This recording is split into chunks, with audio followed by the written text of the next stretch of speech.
शिव और भगवान शंकर की कथा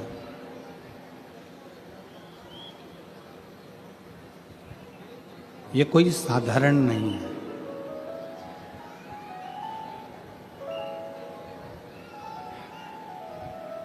शिव को समझ पाना भी कठिन है और भगवान शंकर को कथा को समझ पाना भी कठिन है, दोनों कठिन है।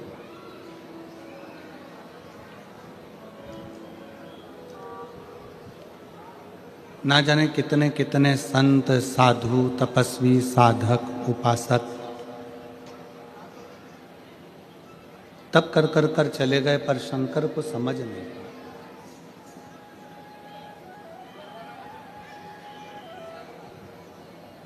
शिव जी को जानना, भगवान शंकर को पहचानना बड़ा कठिन, बहुत कठिन।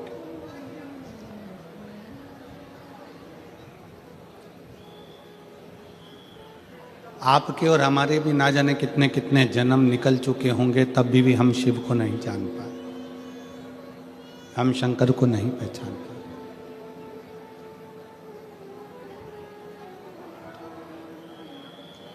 पीछे की आवाज बढ़ाओ, पीछे पीछे।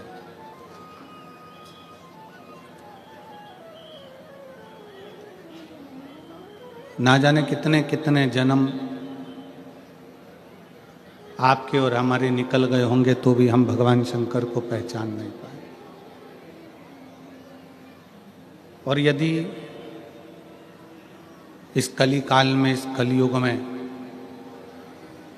आप शंकर जी की कथा को श्रवण कर रहे हैं, आप शिव जी के मंदिर में जाकर एक लोटा जल चढ़ा रहे हैं, तो ये मान कर रखो कि कोई संबंध पुराना आपका और हमारा भगवान शंकर से रहा होगा, तो शिव जी ने आपको खींच कर शिव पुराण तक, मंदिर तक बुला लिया।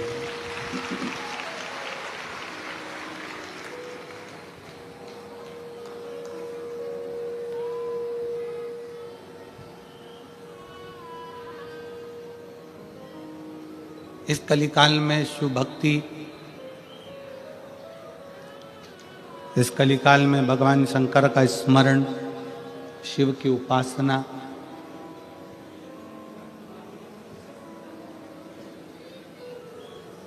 खाली नहीं जाती है। शिव भक्ति का एक सबसे बड़ा फल है कि शंकर की भक्ति कभी निष्फल नहीं होती।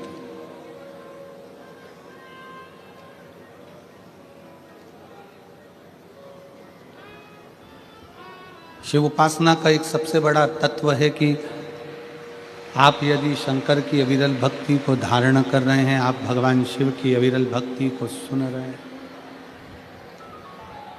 तो वो भक्ति खाली नहीं जाती।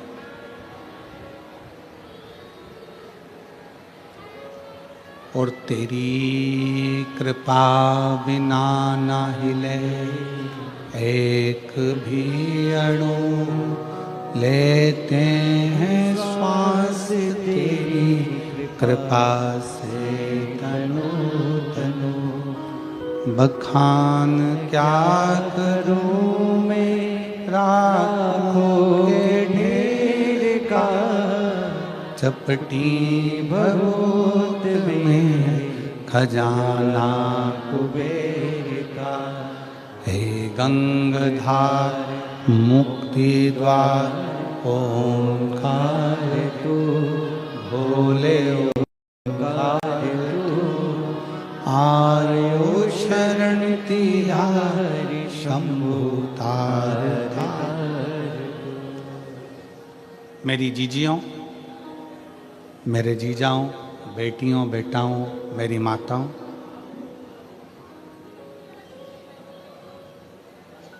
शिव को अगर एक लोटा जल आप समर्पित करें हैं, भगवान शंकर की भक्ति करें हैं, शिवालय तक गए हैं, शिव पुराण तक गए हैं, ये कभी निष्फल नहीं।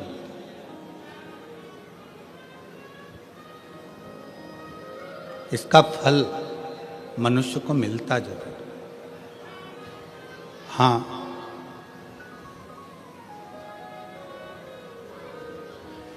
थोड़ा समय लग सकता है।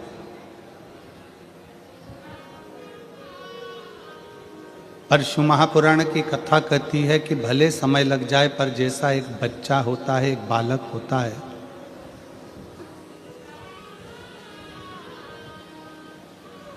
और वो बच्चा, वो बालक अपनी पूरी जिंदगी को अलमस्त होकर जीता।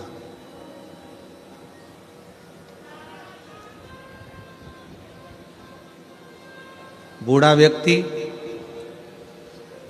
पुरानी बातों को याद करता है, पुराने पुराने विचारों को याद करता है, पूर्व में जो हो चुका है उसको याद करता है और चिंता करता है।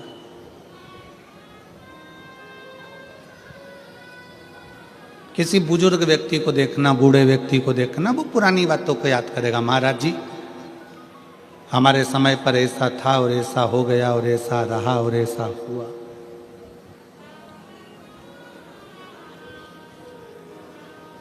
वो पुरानी बातों को याद करेगा, पुरानी बातों को विचारेगा, पुरानी बातों का स्मरण करेगा और बाद में उस पुरानी बातों की चिंता में ही लग जाएगा। जवान व्यक्ति, युवान मेरे भाई बहन, युवान व्यक्ति आने वाले समय की चिंता में रहते हैं। हो सकता है कल का मार्केट डाउन हो जाए, हो सकता है कल का ये मार्केट टूट जाए, कपास डाउन हो जाए, या सोयाबीन ज़्यादा हो जाए, या ये हो जाए या वो हो जाए। बूढ़ा व्यक्ति पुरानी बातों को याद कर कर चिंता करता है, चिंतित होता है और चिंता में डूबता है। युवान भाई बहन, नवयुवक बेटा बेटी आने वाले कल की चिंता में डूबे रहते हैं और वो अपनी जिंदगी को कल की चिंता में लगाते लगाते लगाते लगाते मायूस हो जाते हैं, चिंतित हो जाते हैं। बूढ़ा पुरानी बात से चिंतित हो रहा है, नवयुवक बेटा बेटी कल की बात से चिंतित हो रहे हैं। केवल एक, तुम्हारे घर में अगर कोई छोटे बच्चे हों, उन बच्चों को देखना, उनको पुरानी बात से भी मतलब नहीं रहता और उनको आने वाले कल से भी मतलब नहीं रहता। वो अपनी मस्ती में जीते। कल क्या हुआ भूल गए, मम्मी ने कितना डांटा भूल गए, पापा ने क्या कहा भूल गए, दादी ने पटक कर खूब मारा भूल गए। वापिस आए, दादा की गोद में बैठ गए, दादू ऐसा, दादी ऐसा, मम्मी ऐसा, पापा ऐसा, भूल गए। बूढ़ा व्यक्ति पुरानी बातों को याद कर कर रोता है, चिंता में डूबा रहता है। जवान व्यक्ति कल की चिंता में डूबा रहता है और बचपना बच्चा कोई चिंता नहीं करता। उसको मालूम है कि मेरे दादा दादी, मेरे माँ बाप बैठे हैं, तो मुझे चिंता क्या करना। बस आपको और हमको भी वही जिंदगी जीना है, एक बच्चे जैसी, कि प्रसन्न होकर जियो। और जब भी चिंता लगे तो ये कह दो कि मेरे दादा दादी बैठे हैं, मेरे महादेव, मेरे शंकर बैठे हुए हैं, मेरा शंभू बैठा है। अकाल मृत्यु वो मरे, जो काम करे चंडाल का और काल उसका क्या बिगाड़े, जो भक्त हो महाकाल का। जो शिव की उपासना में डूबा हुआ है, जो शंकर की आराधना में डूबा हुआ है, तो उसको ये सोचना चाहिए कि मैं बच्चा, वो मेरा बाप।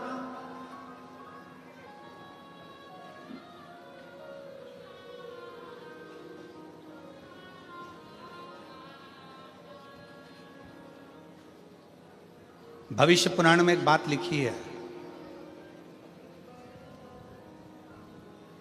यहां बैठे हुए सभी श्रोताओं को, आस्था चैनल के सभी श्रोताओं को और यूट्यूब फेसबुक पर जो कथा सुन रहे हैं शिव महापुराण की सूरत गुजरात से, उनको भी कहूँगा और आप सबसे कहूँगा, भविष्य पुराण की एक बात अपने अंदर उतार कर रखो।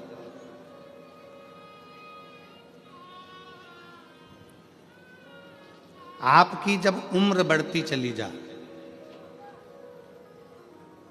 आपकी जब उम्र बढ़े, तो आपके पहचान के जितने बुजुर्ग हैं ना, उनसे मिलना चालू करो। कारण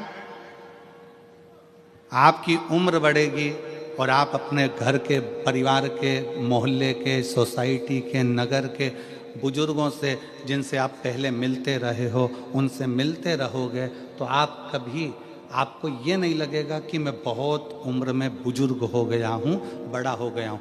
बड़ों के पास बैठोगे तो ऐसा लगेगा अभी भी मैं इनका बच्चा हूँ, अभी भी मैं इनका छोटा बेटा हूँ। ये भविष्य पुराण कहती है, बड़ों के पास बैठने से हम बहुत बड़े नहीं होते, हम छोटे की छोटे ही रहते।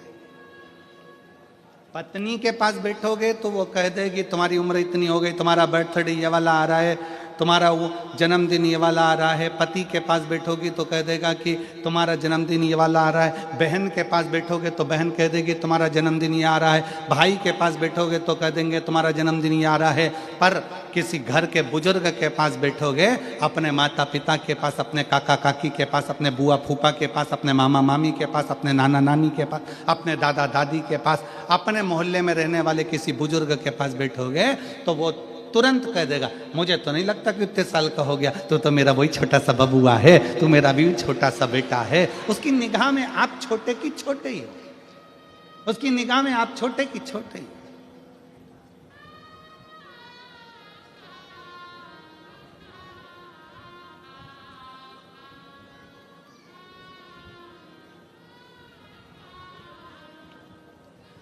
पाटिल जी का कल जन्मदिन था। तो कोई ऐसे हमने पूछा ये कितने साल के हो गए, तो उन्होंने कहा इतने साल के। हमने कहा मैं लगते तो नहीं है, लगते तो नहीं।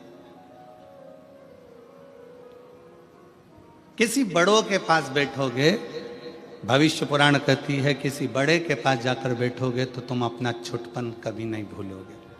और फिर निवेदन है, आप 70 साल के हो जाओ, 60 साल के हो जाओ, यहाँ पर कई मेरी बहनें बैठी हुई हैं, कई मेरी जीजियाँ बैठी हैं जिनको 20-20 साल तक औलाद नहीं हुई, और 20 साल तक जब औलाद नहीं हुई तब वो समझने लगी। लोगों ने कहा 20 साल शादी को हो गए, बच्चा नहीं है, 27 साल शादी को हो गए, संतान नहीं है, 24 साल शादी को हो गए, 10 साल शादी को हो गए, तुझे औलाद नहीं है। उसको ऐसा लगता है कि मेरी इतनी शादी को साल हो गए। तब उस बहन ने शंकर जी के मंदिर में एक लोटा जल चढ़ाना प्रारंभ करा। तब बहन को समझ में आया कि अभी मैं छोटी हूँ, मेरा बाप अभी बैठा हुआ है। तो उसने अपने आप को छोटा समझा, अभी अपने आप को उसने छोटा पाया तो शादी के 27 साल बाद भी, 10 साल बाद भी, 15 साल बाद भी उसके घर में औलाद हुई, क्योंकि उसने अपने आप को छोटा समझा।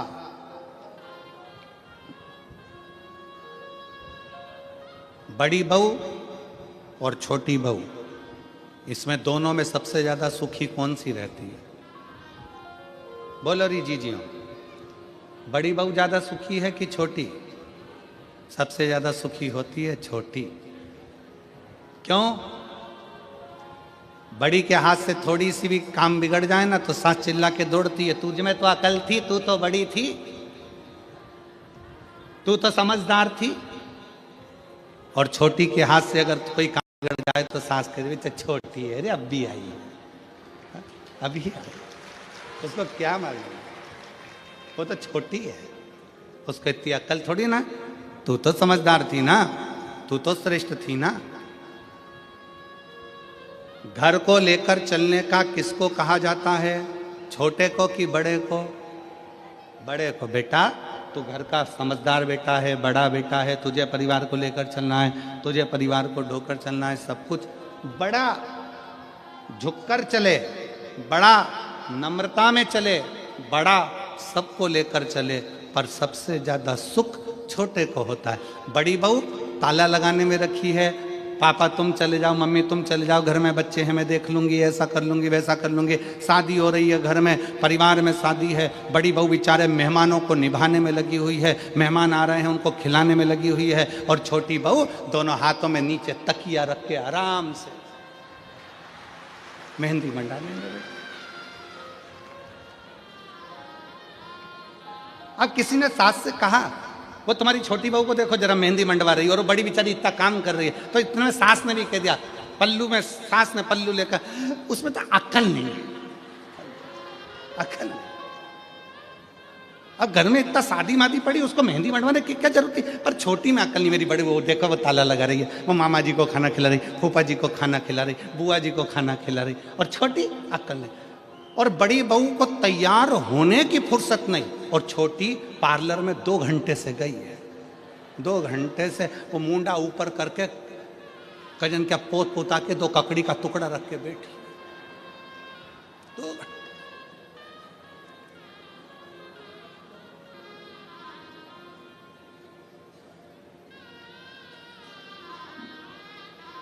शादी में बड़ी बहू बेचारी काम में लगी रही, और छोटी सबसे पहले बफेट में गई। इसमें पानी और डालो, पानी डाल के फिर किसी ने कहा, वो देखो तुम्हारी छोटी बहू को देखो जरा। अब क्या करें, देखो उसमें अक्ल नहीं है, हमारी बड़ी बहू समझदार है। तो अच्छा ईमानदारी से बोलो, बड़ी बहू समझदार समझदार समझदार समझदार समझदार, तो जायदाद का हिस्सा बड़ी बहू को ज्यादा मिलेगा क्या? नहीं, हिस्सा दोनों को बराबर मिलेगा। तो समझदार रहने से फायदा कौन सा?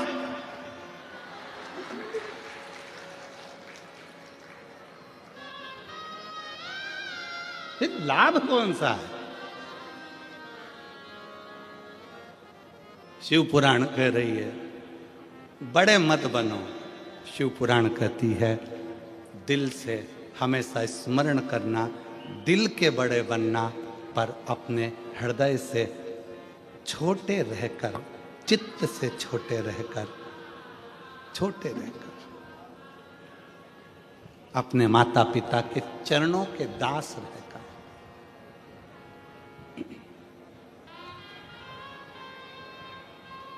शिव के चरणों के दास बनकर, छोटे बनकर जो जिंदगी जी सकते हो,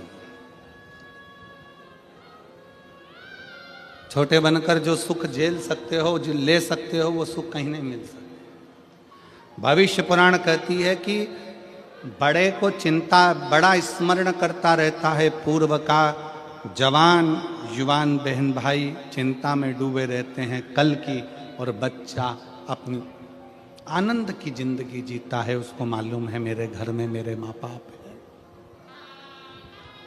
मेरे माता पिता। छोटे बनो,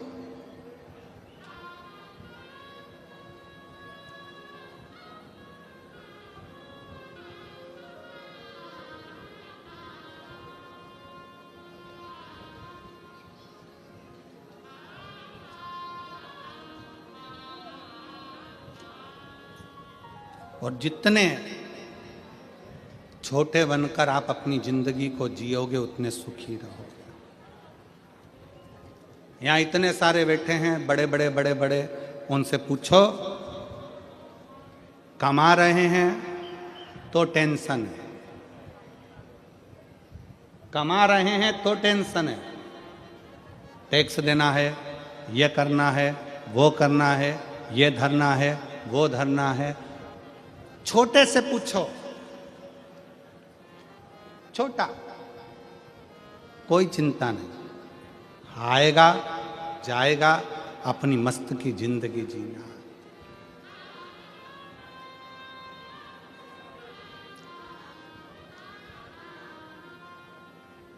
अपनी मस्त की जिंदगी। महाराज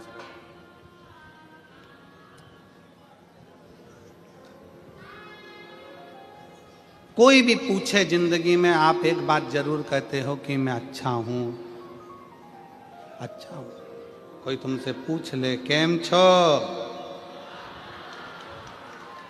मजामा,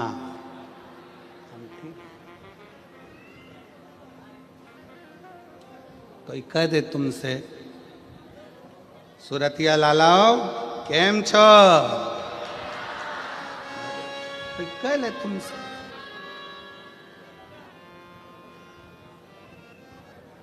हम कभी ये बोले कि हम मजा में नहीं हैं? तो निवेदन है, जब हम कोई पूछता है केम छो तो आप कहते हो मजा में, तो बस एक बात अपने अंदर उतार के रखो कि दुख की जिंदगी हो चाहे तकलीफ की जिंदगी हो, शंकर के मंदिर में एक लोटा जल अगर चढ़ाते रहोगे तो मजामा तो रहते ही रहोगे, तुम्हें चिंता करने की जरूरत पड़ेगी। भारत की भूमि में सबसे बड़ा पतंग उत्सव गुजरात में मनता है।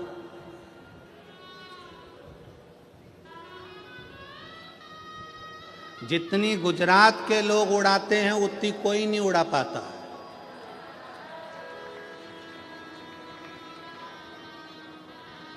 और तुम खुद देख रहे हो दिल्ली में बैठ के लपक उड़ा रहा है, पूरा सनातन धर्ममय कर दिया पूरे भारत को।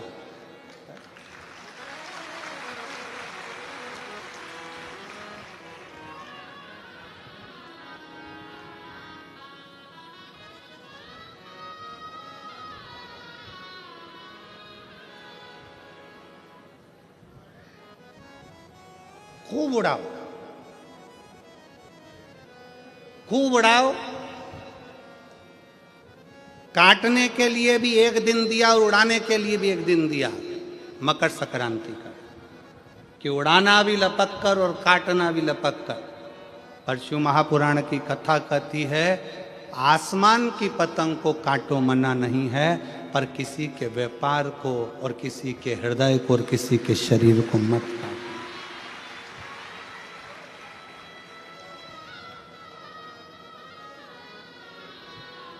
काटो।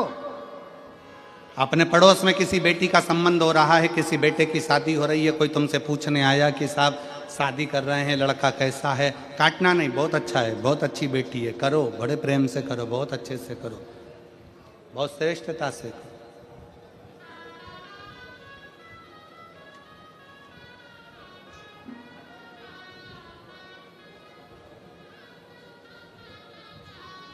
काटना नहीं। मेरे शंकर भगवान ने, मेरे उघड़दानी ने, मेरे शिव ने, मेरे त्रिकालदर्शी ने, मेरे कैलाशी ने, मेरे अविनाशी ने, मेरे शंकर भगवान जब एक बार भगवान शिव श्री सेलम की भूमि पर बैठे हुए थे,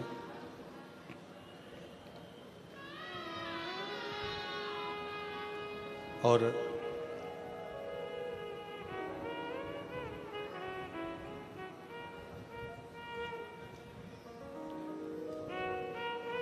शिव जी श्री शैलम की धरा पर बैठे हैं।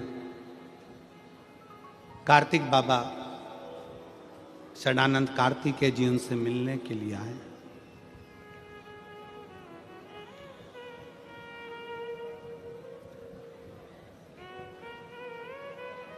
शिव जी के साथ में माता पार्वती जी भी विराजमान। और जब जब मेरे महादेव श्री शैलम की भूमि पर बैठते हैं, जब जब मेरे देवाधिदेव महादेव श्री शैलम में जाकर बैठते हैं पार्वती जी के साथ में, तब तब माता पार्वती जी शंकर भगवान से गायन विद्या को सीखती है।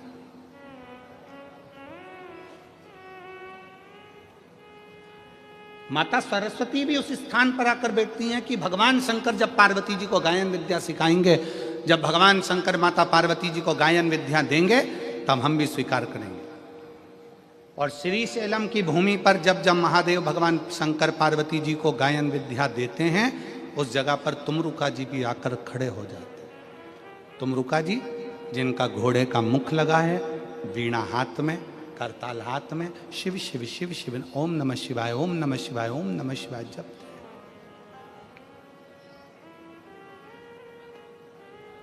वो भी बैठे। शिव महापुराण की कथा कहती है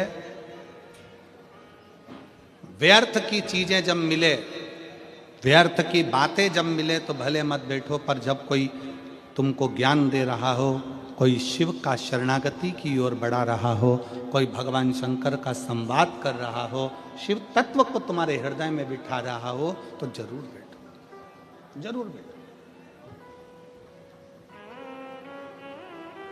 और अपने घर के बच्चों को ये संस्कार दो, अपने घर के बच्चों को ये समझा दो कि अपने नगर में, मोहल्ले में, क्षेत्र में, कॉलोनी में, सोसाइटी में, अपने शहर में कहीं पर भी भगवान की कथा हो, बन सके तो ऐसा प्रयास करना कि उस कथा में आगे बढ़कर थोड़ा सा सहयोग करना, बन सके थोड़ा सहयोग।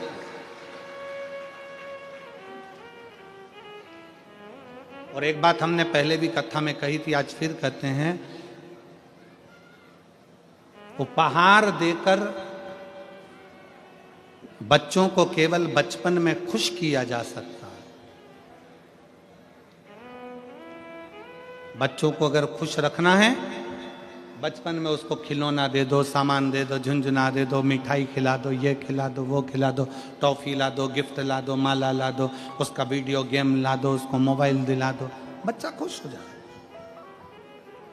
उपहार देकर बच्चे को केवल बचपन में खुश रखा जा सकता है। उपहार देकर बच्चे को केवल बचपन में खुश रख सकते हो। परशु महापुराण की कथा कहती है, संस्कार देकर बच्चे को जिंदगी भर खुश रख सकते हो। पूरी जिंदगी बच्चे को खुश रखा जा सकता है, पूरा जीवन।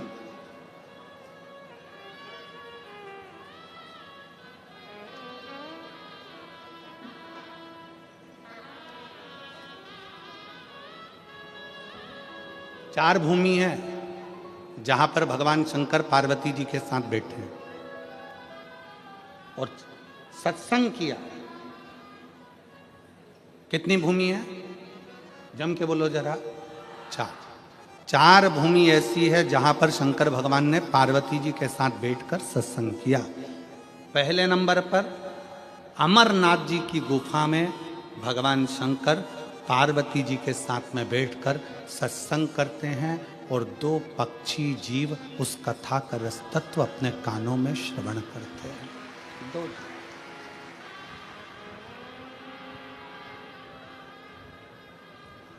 अमरनाथ की गुफा और अमरनाथ जी की गुफा में बैठकर भगवान शंकर पार्वती जी के साथ सत्संग कर, भगवान शिव पार्वती के साथ सत्संग।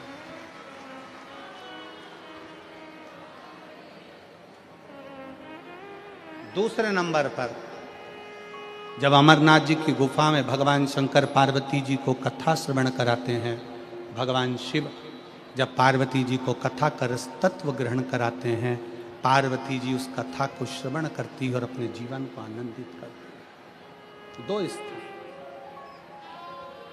दो जगह।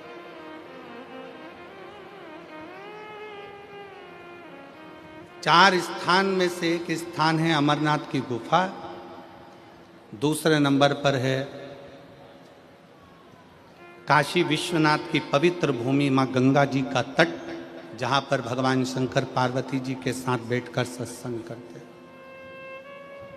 तीसरे नंबर पर है महाकाल बाबा की भूमि, महाकाल वन,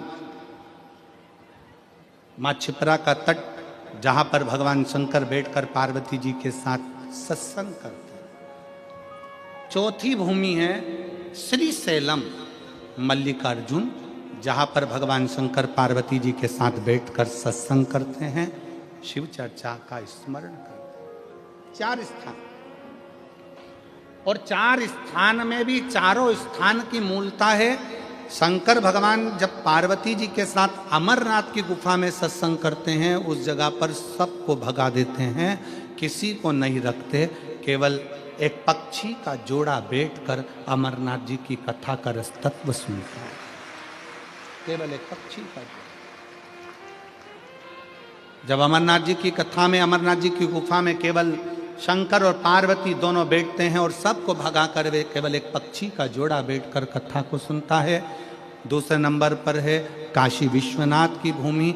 उस काशी विश्वनाथ की भूमि पर गंगा जी के तट पर जब भगवान शंकर पार्वती जी के साथ बैठते हैं तो सारे ऋषि, संत, साधु, तपस्वी, सन्यासी भगवान शंकर के सत्संग को श्रवण करते हैं। तीसरे नंबर पर है महाकाल वन। महाकाल वन में जब भगवान शंकर पार्वती जी के साथ बैठकर सत्संग करते हैं तो शंकर के सारे गण और सारे भैरव भगवान शंकर की उस पवित्र कथा को 64 योगिनियों के साथ श्रवण करते। और चौथा स्थान श्रीशैलम मल्लिकार्जुन, जहां पर भगवान शंकर पार्वती जी के साथ बैठकर जब सत्संग करते हैं तो वहां पर जितनी गायन विद्या में देवता हैं, नारद जी, तुमरुका जी, सरस्वती जी, वीणा देवी आदि जितनी देवी देवता जो गायन विद्या में निपुण है वो आकर सत्संग करते हैं। ऐसे 4 स्थान पर 4 सत्संग भगवान शिव पार्वती के चलते।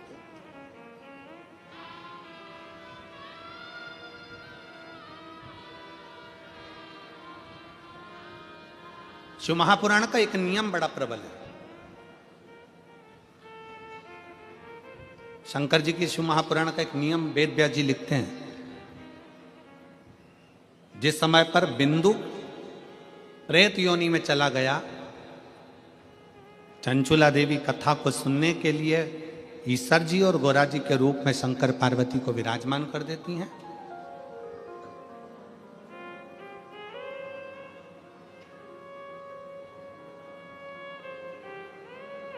तब वेद व्यास जी ने लिखा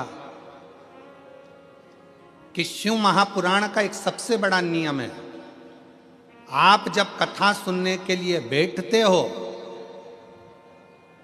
और जिसका स्मरण करते हो, जिस जीव के लिए आप कथा सुनते हो या अपने लिए सुनते हो या अपने कार्य की सिद्धि के लिए सुनते हो या अपनी मनोकामना के लिए सुनते हो, शिव महापुराण की कथा कहती है कि वेद व्यास जी कहते हैं आपने जिसका मनन चिंतन शिव महापुराण की कथा में बैठकर करा होता है, कथा उसको प्राप्त हो जाती है और उसका कल्याण हो जाता है। शिव महापुराण का सबसे बड़ा एक आनंद है कि हम कथा में बैठकर जो स्मरण करें, हम कथा में बैठकर जैसा मनन चिंतन करें,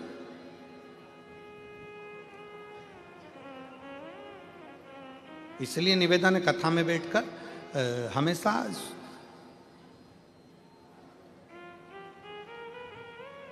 प्रयास करा करो कि अच्छा मांगो।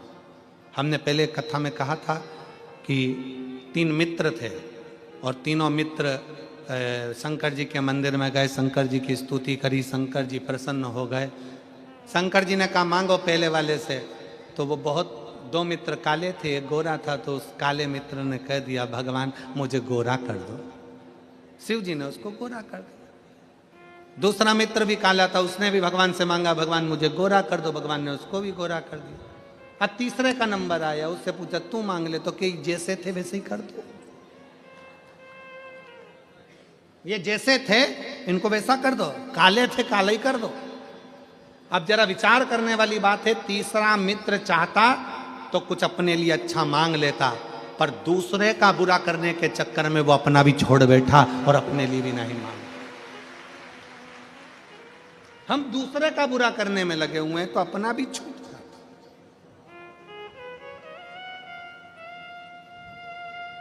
भगवान शंकर बैठे हैं श्रीशैलम की भूमि पर, षडानंद कार्तिकेय जी उनके पास में आए हैं। षडानंद कार्तिकेय जी आए, बैठे। षडानंद कार्तिकेय जी ने भगवान शंकर जी के सम्मुख में एक प्रश्न रख दिया,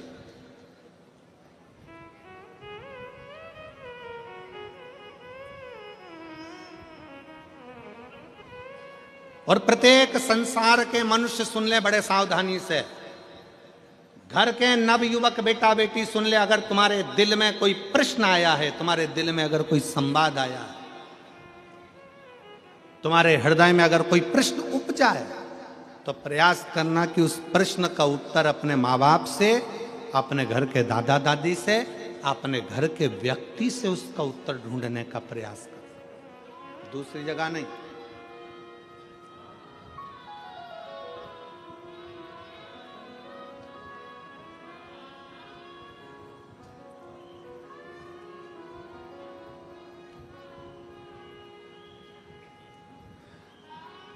एक बात हम कहने जा रहे हैं, हो सकता है कि कई लोगों को बुरी लग जाए, और वैसे भी हमारी बात जरा लोगों को बुरी लगती ज्यादा।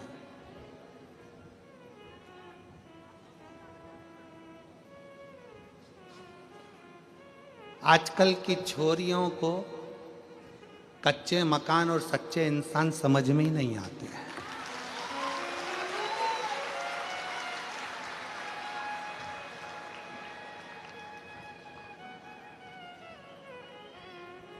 आजकल की छोरियों को कच्चे मकान और सच्चे इंसान समझ में नहीं आते। इनको तो जो 10 रुपए की चाउमीन खिला दे और 50 रुपए का बैलेंस डलवा दे और झूठी झूठी बातें करे, बस वो समझ में आते। झूठे जिनके पास खुद गाड़ियां नहीं है, दूसरे की गाड़ी सुधारने के लिए आई थी, 50 रुपए का पेट्रोल डलवा के बुड़ बुड़ करके गाड़ी सुधारने वाला व्यक्ति गाड़ी लेके आज की छोरियों को लेकर सनातन धर्म को बर्बाद करने के लिए सनातनियों की बेटियों को लेकर जब घूमने निकलता है, तो आजकल की छोरियों को, आजकल की बेटियों को वो झूठे, वो कपटी, वो बेईमान अच्छे लगते हैं, और जो सनातनी सच्चे हिंदू हैं वो अच्छे नहीं लगते।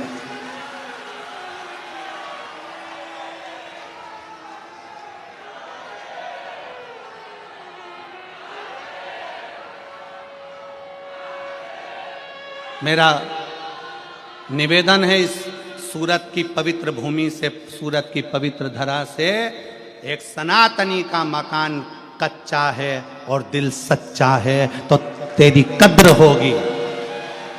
अगर एक सनातनी का मकान कच्चा है और दिल सच्चा है तो तुम्हारी कद्र होगी। और झूठे व्यक्ति के चक्कर में फंस गए बंगला देखकर, तो फ्रीज में 41 टुकड़े भी मिलने के लिए तैयार रखिए। अटैची में भरे हुए टुकड़ों को भी गिनने के लिए तैयार रहिएगा।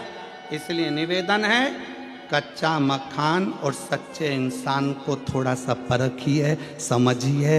ये सनातन धर्म कमजोर धर्म नहीं है, जिंदगी में आदर करना सिखाता है, सत्कार करना सिखाता है, इसको पहचानिए।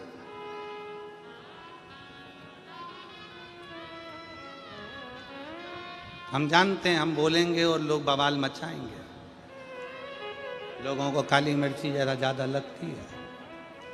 और शिव तत्व शंकर को पहचानिए। जब जब नवयुवक को, मेरे षडानंद कार्तिकेय जी के हृदय में, मेरे कार्तिक बाबा के हृदय में जब कोई प्रश्न उपजा तो उन्होंने अपने पिता से कहा, कोई प्रश्न उपजे अपनी माता से कहा। आज के ज़माने में अंदर कोई बात उपजती है तो सबसे पहले हम पूरे मोहल्ले में कह देते हैं, पर अपने घर में रहने वाले व्यक्ति को बता नहीं पाते, क्योंकि हमारा विश्वास दृढ़ नहीं हो पाता, हमारा भरोसा दृढ़ नहीं हो पाता। मेरा बेटियों से, मेरे बेटाओं से निवेदन है, तुम्हारे मन में अगर कोई भाव है तो पहले अपने माता पिता से कहो, पापा ऐसी बात है, मम्मी ऐसी बात है। हम पूरे मोहल्ले को बता रहे, हम अपनी सहेलियों को बता रहे, अपने दोस्तों को बता रहे, अपने फ्रेंडों को बता रहे, सबको बता रहे, पर वो अपने अपने घर में रहने वाले व्यक्ति को नहीं बता पा रहे।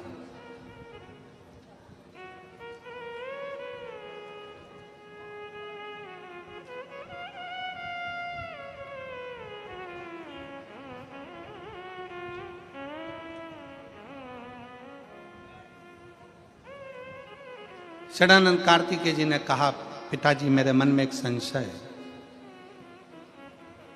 प्रकृति बदलती है, समय बदलता है, घर बदलता है, वृक्ष की पत्तियां बदलती है, फूल बदलता है, जमीन बदलती है। जो प्लाट खाली पड़ा एक दिन में मकान बन जाता है, मकान बना हुआ भी एक दिन खंडर बन जाता है, सब बदलता है। व्यक्ति बचपन में अलग दिखता है, जवानी में अलग दिखता है, बुढ़ापे में अलग दिखता है, व्यक्ति का शरीर भी बदलता है। षडानंद कार्तिकेय जी ने कहा, पिताजी प्रकृति बदलती है, जमीन बदलती है, घर बदलता है, इंसान बदलता है, सब कुछ, व्यक्ति का स्वरूप बदल जाता है, रंग बदल जाता है, ये सब कुछ बदलता है। पर प्रकृति भी समय पर बदलती है, फूल भी समय पर बदलते हैं, पत्तियां भी समय पर बदलती है, जमीन भी समय पर बदलती है, प्लाट भी समय पर बदलता है, मकान भी समय पर बदलता है, समय भी समय पर बदलता है। कार्तिकेय जी ने कहा, पिताजी मेरे मन में एक संशय है कि सबसे जल्दी तुरंत कौन बदलता? तो शंकर भगवान ने कहा, इंसान से ज्यादा कोई नहीं बदलता। इंसान से ज्यादा कोई नहीं बदलता। थोड़ी देर में कैसा है और थोड़ी देर में कैसा होगा, थोड़ी देर में उसका व्यवहार कैसा है, थोड़ी देर में कैसा होगा, क्या कहता है, क्या करता है, मनुष्य से ज़्यादा जल्दी कोई नहीं बदल सकता।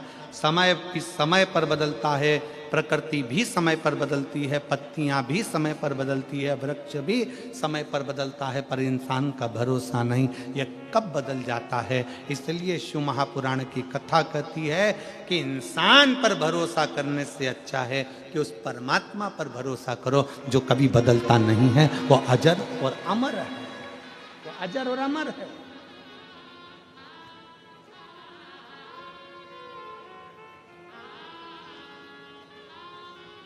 अजर अमर, वो कभी नहीं बदलता। और इसीलिए आज कलिकाल में ये लाखों शिव भक्तों का जो एक नज़ारा आप लोग देख रहे हैं टीवी चैनल के माध्यम से, सूरतवासी देख रहे होंगे। शायद सूरत के इतिहास में पहली बार ऐसा कोई शिव महापुराण का दिव्य और भव्य आयोजन होगा जिसके पहले दिन कथा में 8 लाख से ज्यादा शिव भक्त पहुंचे।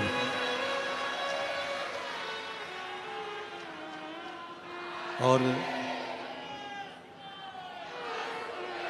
कथा विराम होने के बाद यहाँ से निकलने में भी लोगों को इतना समय लगा कल, पर आज मैं यहाँ के कलेक्टर महोदय को, यहाँ के एसपी महोदय को, यहाँ के एसएसपी, डीआईजी, आईजी, कमिश्नर, सूरत, गुजरात के सभी collector, SP, SSP, DIG, IG महोदय, उनको धन्यवाद देता हूँ। पूरी प्रशासन को धन्यवाद देता हूँ जिन्होंने बहुत अच्छी व्यवस्था आज पूर्ण रूप से संभाली और बहुत अच्छी तरह से कल भी संभाली, आज भी उन्होंने पूर्ण व्यवस्थाएं बहुत अच्छी संभाली। एक बार यहाँ के कलेक्टर महोदय, एसपी, एसएसपी, डीआईजी सबके लिए साधुवाद है, बहुत बहुत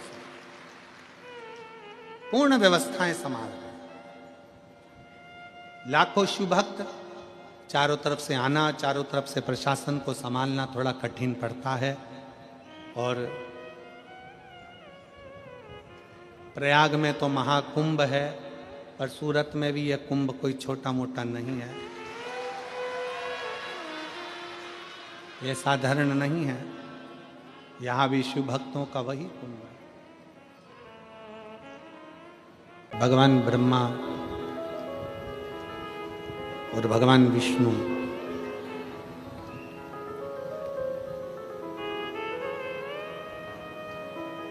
शिव जी को जानने के लिए ब्रह्मा जी के मन में संशय उत्पन्न हुआ।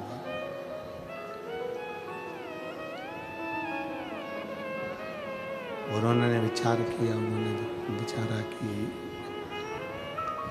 विचार किया कि शिव है कौन, शंकर कौन।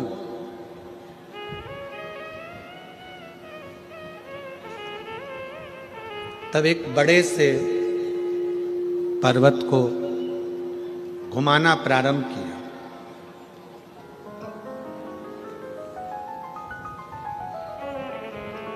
एक शिवलिंग की आकृति प्रकट हुई, भगवान शंकर की आकृति प्रकट हुई।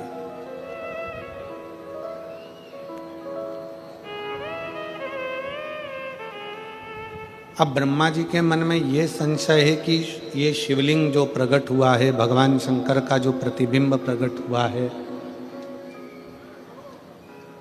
ये कितना बड़ा स्वरूप है।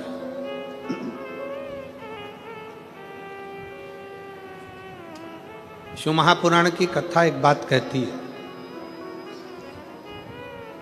आपके घर में अगर छोटा सा शिवलिंग है, आपके घर में अगर छोटे से छोटा भी शिवलिंग है, और 12 ज्योतिर्लिंग में जो बड़े से बड़ा भी शिवलिंग है, वो सब शिवलिंग एक समान।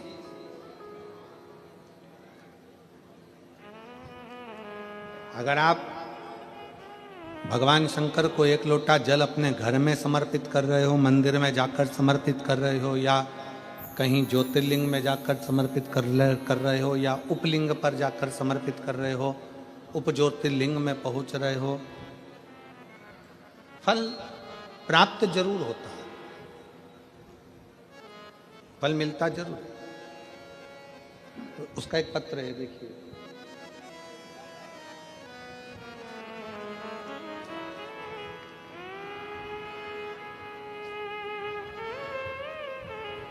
मेरा नाम अनीता हरीश जाधव है।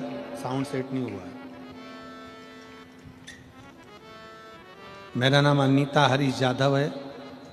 पता स्कीम नंबर 78, विजयनगर, इंदौर, मध्य प्रदेश से हूँ। कहीं बैठी हूँ तो हाथ हिला सकती हूँ। Vijaynagar, Indore, scheme number 78। Delay कम करो थोड़ा। मेरा मोबाइल नंबर ये है। कहीं बैठी हो तो हाथ हिला सकती हैं, और अगर बैठी हो तो एक बेलपत्र लेने के लिए आप यहाँ आ सकते हैं।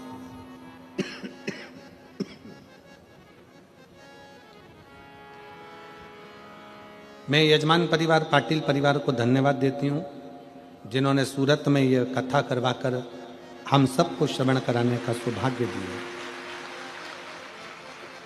इंदौर में एक दिन की शिव चर्चा हुई थी। हमने सुनी, हमने बाबा से प्रार्थना कर आए, हमारी बेटी की जॉब लगा दीजिए बाबा। केवल एक दिन की कथा थी इंदौर में, और एक दिन की शिव चर्चा में हमने बैठकर बाबा से प्रार्थना करी, बाबा मेरी बेटी का जॉब लग जाए। आप कहते हो मेहनत को 4 गुना करो। हमारी बेटी ने आपकी बात को मानकर जो मेहनत करती थी उससे 4 गुना ज्यादा उसने मेहनत करना प्रारंभ कर दिया। मेरी बेटी हमेशा कहती, अगर मम्मी सिलेक्शन नहीं हुआ ना तो मैं सीहोर वाले महाराज जी को अलग से पत्र लिख कर दूंगी कि मैंने पूरी मेहनत करी और कथा भी पंडाल में बैठकर सुनी और बाबा ने मेरी मुराद पूरी नहीं करी। और अगर सीहोर वाले महाराज मेरा पत्र नहीं पढ़ेंगे तो मैं माइक लेके पत्र पढ़ूंगी कि बाबा ने मेरी बात क्यों नहीं मानी, मेरी पूजा में क्या कमी रह गई। तब मेरी बेटी मुझसे कहती, तो मैंने अपनी बेटी से कहा तो चिंता मत कर, वो सीहोर वाला महाराज कहता है कि अपनी मेहनत को 4 गुना करो और भगवान के ऊपर एक लोटा जल, और एग्जाम देने जाओ तो एक बेलपत्र समर्पित कर जाना। तब मेरी बेटी ने वही किया, और आज बाबा की कृपा से मैं यहाँ पर धन्यवाद देने के लिए आई हूँ कि मेरी बेटी Vaishali Jadhav CISF para military force में सब इंस्पेक्टर के पद पर नियुक्त हो गई। मैं बाबा को धन्यवाद देती हूँ, जिसका मैं फोटो लगा रही हूँ, जिस बेटी का मैं फोटो भी लगा रही हूँ। CISF में पैरा मिलिट्री फोर्स में सब इंस्पेक्टर के पद पर उसका सिलेक्शन हो गया। और मेरी बेटी ने ऑनलाइन इंडिया रैंक में 17वां स्थान प्राप्त किया। गुरुदेव, आप कहते हो कि बच्चों से आप कहते हो कि अपनी मेहनत को 4 गुना बढ़ाओ। गुरुजी, वो मेहनत जब 4 गुना बढ़ाते हैं तो बच्चे पास होते ही हैं। ये शिव तत्व शिव महापुराण के अंतर्गत समाहित है। करो मेहनत, अपने परिश्रम को, अपनी मेहनत को, अपने हृदय की लगनता को, अपने विश्वास को बढ़ाइए। ब्रह्मा जी ने, भगवान विष्णु ने एक बड़े से पर्वत को घुमाना प्रारंभ किया। एक शिवलिंग की आकृति प्रकट हो गई। ब्रह्मा जी विचार करते हैं कि इस शिवलिंग का चरण कहाँ है और इसका शीश कहाँ है। चरण कहाँ, शीश कहाँ। शिव महापुराण की कथा कहती है, घर के अंदर जो शिवलिंग है, घर के अंदर जो शिवलिंग विराजमान है, उस शिवलिंग में यह मत सोचो कि यह छोटा है कि बड़ा है। शिव महापुराण की कथा कहती है, शंकर कुबेरेश्वर धाम का जैसे एक कंकर शंकर है, उसी तरह घर में रखा हुआ शिवलिंग ज्योतिर्लिंग के बराबर है। ज्योतिर्लिंग के बराबर।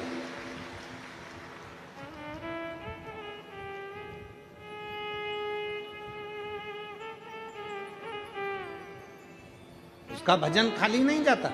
एक पत्र है,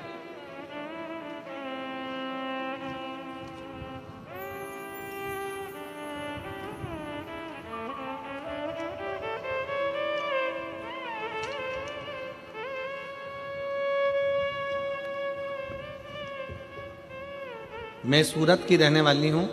पत्र को आप लोग एलईडी पर पढ़ सकते हैं। मैं सूरत की रहने वाली हूं। मेरा मोबाइल नंबर ये है। मेरा नाम मीरा नारायण पाटिल है।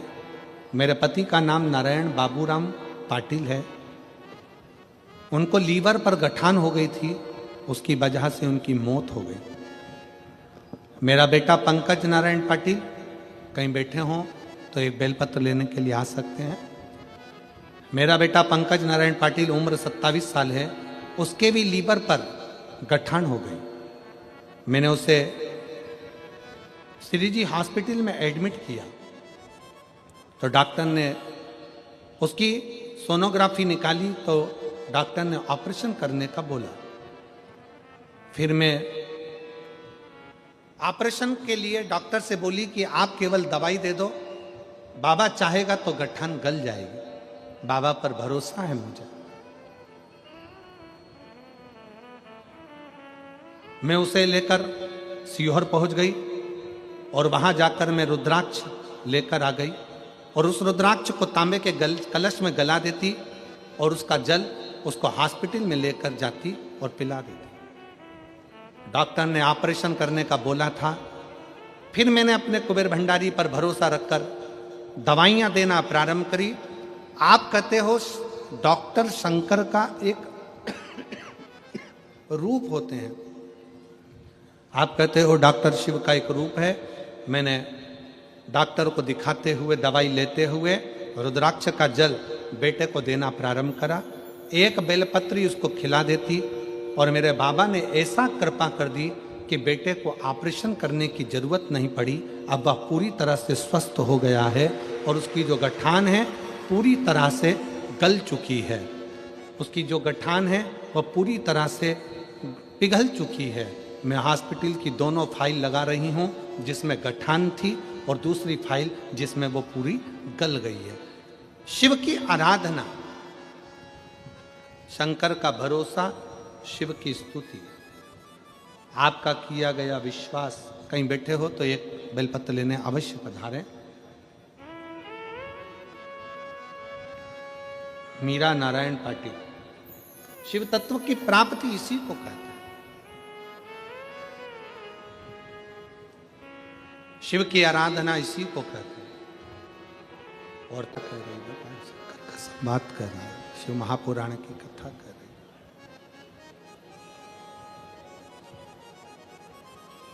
ब्रह्मा जी शीश देखने के लिए गए, भगवान विष्णु चरण देखने के लिए गए।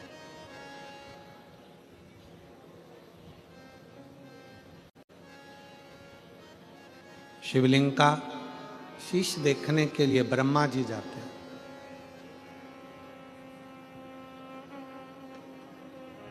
और भगवान विष्णु, भगवान शंकर का चरण ढूंढने के लिए जाते हैं। भगवान विष्णु को यह मालूम था कि चरण नहीं मिलेगा।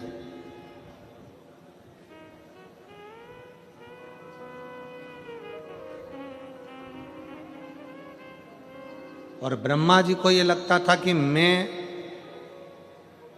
भगवान शंकर का शीश देखकर जरूर आऊंगा।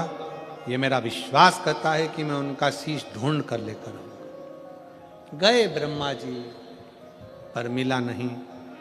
केतकी का फूल ब्रह्मा जी तोड़ कर लेकर आ गए, केतकी के पुष्प को, और केतकी के पुष्प से कह दिया कि केतकी के पुष्प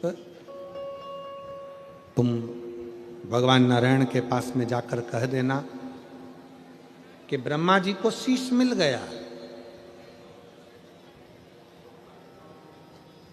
गौ माता को साथ में लेकर आ गए, कह दिया गाय तुम चलकर कह देना कि ब्रह्मा जी को शीश मिल गया।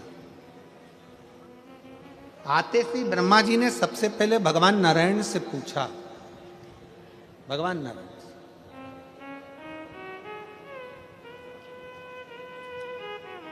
ब्रह्मा जी ने पूछा कि ये बताओ भगवान नारायण से कि आपको भगवान शंकर का चरण मिला है क्या?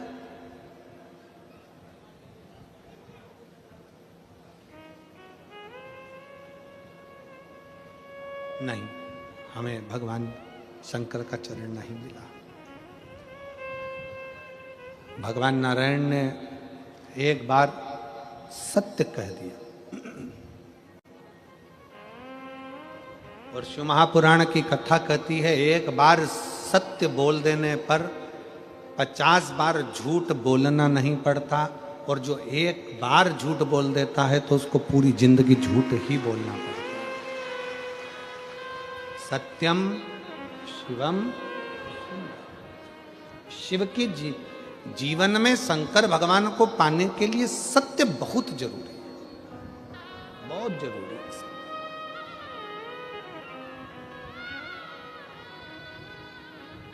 मरने के बाद क्या बोलते हैं? राम नाम, जम जम के बोलो जरा, राम नाम सत्य है। कब बोले? जब वो झूठ बोल बोल के मर गया, तब बोले राम नाम सत्य है।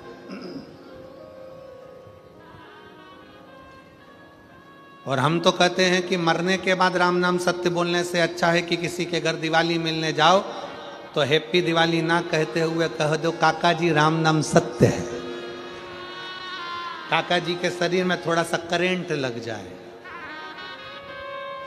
और काका जी बोलेंगे क्यों रे, बुरा चाहता है? नहीं, बुरा नहीं चाहता, मरने के बाद सत्य नहीं बोल पाओगे इसलिए कह रहा हूं कि दिवाली निकलती जा रही है, साल निकलते चले जा रहा है, थोड़ी सत्य की जिंदगी जी लो और अपने जीवन को सार्थक बनाने का प्रयास करो। सत्य का जीवन मनुष्य की श्रेष्ठता प्रदान करता है। सत्य का जीवन।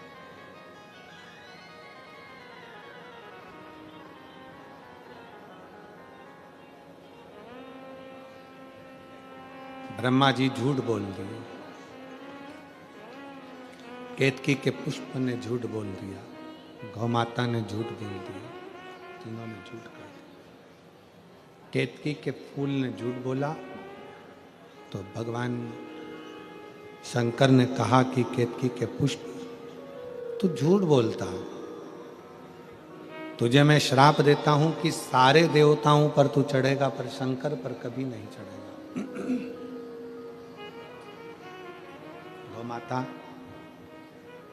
तुम झूठ बोलती हो, तुम्हारा सारा शरीर पूजा जाएगा पर तुम्हारा मुख अपूज्य हो,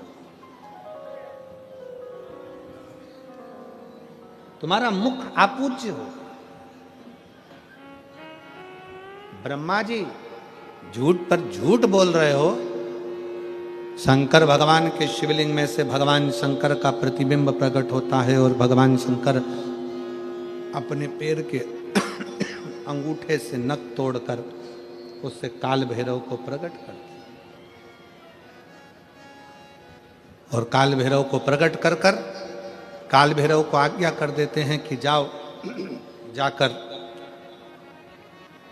ब्रह्मा जी का शीश काट दो।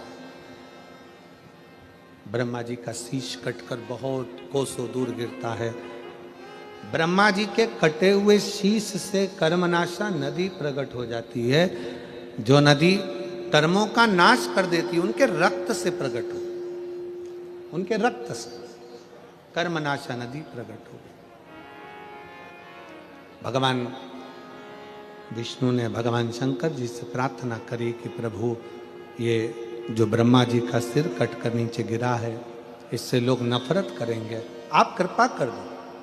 तब भगवान ने कृपा करी और कहा कि ब्रह्मा जी का कटा हुआ शीश बट का पेड़ बनेगा, बट वृक्ष बनेगा और उस बट वृक्ष के नीचे भगवान शंकर स्वयं विराजमान होंगे और शिव जी का नाम बटकेश्वर महादेव होगा।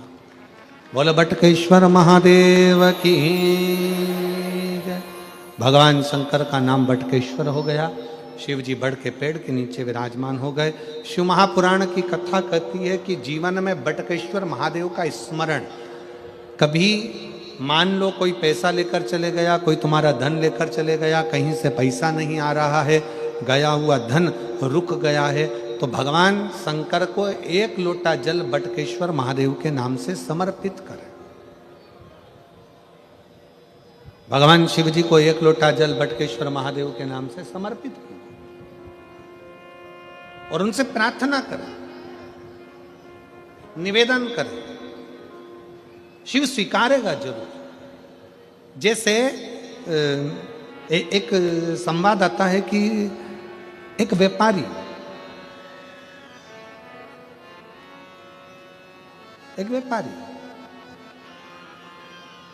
व्यापार को जाता है,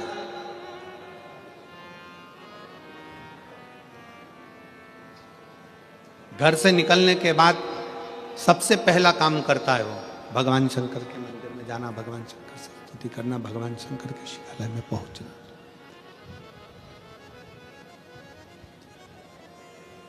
सबसे पहला काम उसका एक ही रहता है।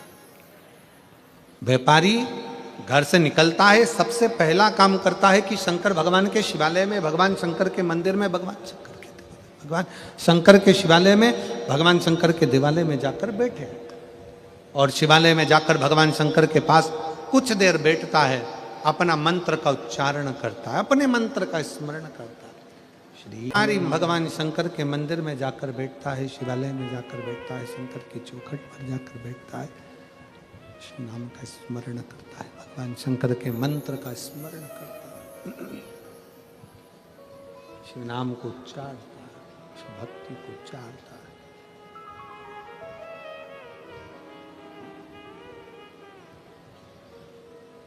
नियम था प्रतिदिन का शंकर के मंदिर में जाकर बैठना, भगवान शंकर की भक्ति को करना। वहां से शिव मंदिर में जल चढ़ाने के बाद, भगवान शंकर की भक्ति करने के बाद, शिव स्मरण करने के बाद निकलता, फिर जाता अपने परिवार के पास और परिवार के बाद में जाता अपनी कॉलोनी में, अपनी सोसाइटी में, अपने परिवार के बीच में।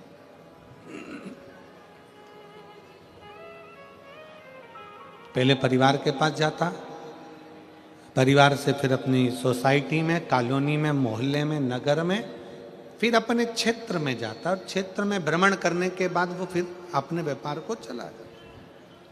शंकर का बड़ा उपासक था।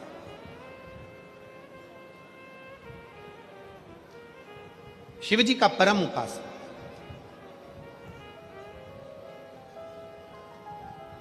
शिव की भक्ति में एक मिनट बिना भक्ति के शंकर के रह ही नहीं पाता था।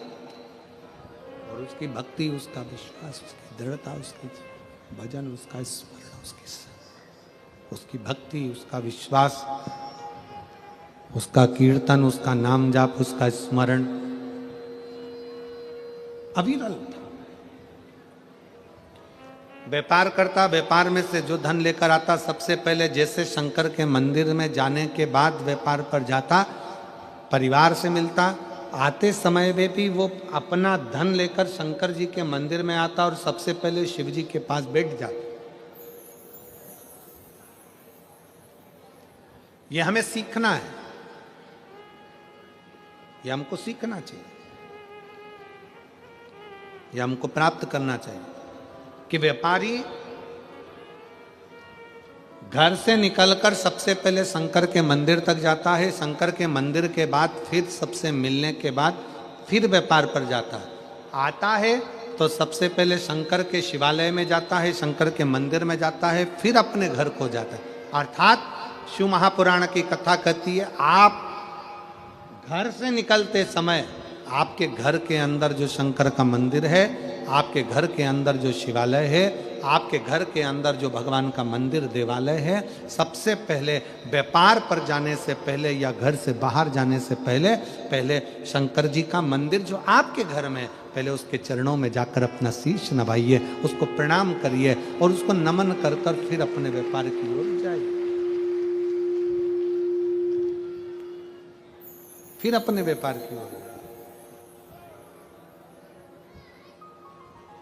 और व्यापार से आने के बाद में भी भगवान शंकर की भक्ति करें। आने के बाद भी सबसे पहले अपने ठाकुर जी के पास, अपने लड्डू गोपाल के पास, अपने शंकर जी के पास, अपने राम जी के पास, अपने कृष्ण जी के पास, अपने घर में जो भगवान का मंदिर है, अपने घर में जो शिवालय है, अपने घर के अंदर जो देवालय है, पहले उसके पास जाइए। और उनको नमन करिए कि आपकी कृपा से आज मेरा व्यापार ठीक हुआ। आपने करा, आपका करा हुआ है जो मैं करा हूं।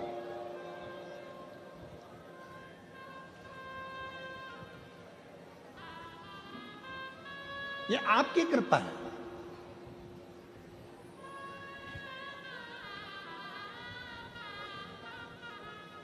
काशी क्यों जाते हैं लोग? जम के बोलो जरा, काशी काहे के लिए जाते हैं? दुनिया के लोग काशी क्यों जाते हैं? कि वहां जाएंगे, अगर हमारे प्राण छूट गए, हमारा शरीर छूट गया, तो हमें संसार सागर में फिर से जन्म लेना नहीं पड़ेगा। हम हमारे महादेव के चरणों में जाकर विलीन हो जाए, हम हमारे महादेव के चरणों में जाकर रह जाएं।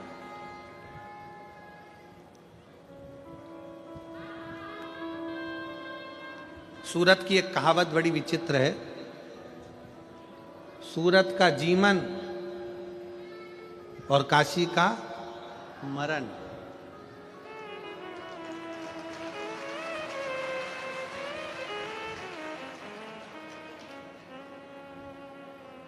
कल हमारे सोमानी जी हमको सुना रहे थे ये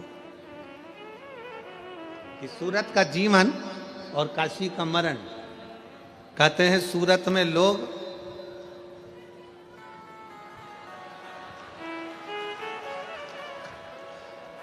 जीवन, सूरत का जीवन और काशी का मरण।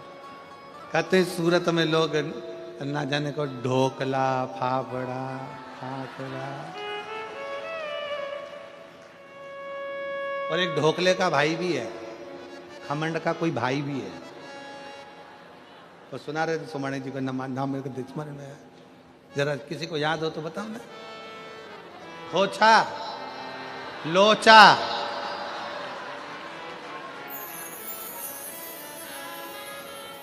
अच्छा लोचा हुआ। तो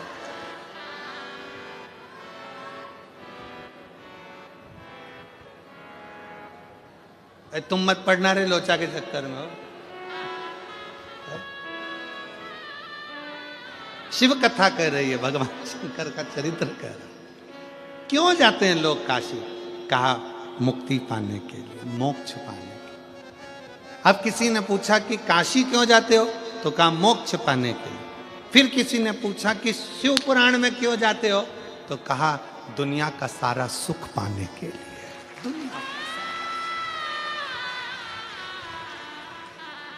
दुनिया का सारा सुख, और मिलता है सच्चा सुख केवल भोलेनाथ तुम्हारे चरणों में, महादेव तुम्हारे चरणों।